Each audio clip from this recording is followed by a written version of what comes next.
In blessing, I will bless thee. And in multiplying, I'll multiply thy seed. Notice it, as the stars of the heaven. The nation of Israel is not as the stars of heaven. So right there, God showed Abraham, there is another seed you have. It is as the heavens.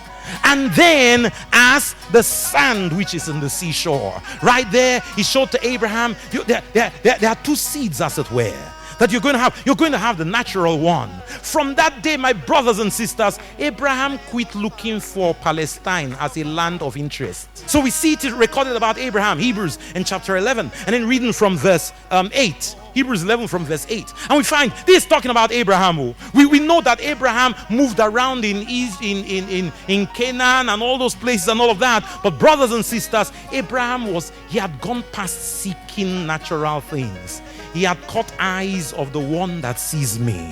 He had caught sight of the one that hears. He has caught sight of the one who upon the mountain of your own sacrifice makes provisions.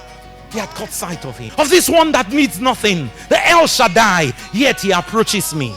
And the Bible tells us, by faith, Abraham, when he was called to go out into a place which he should after receive for an inheritance, he obeyed.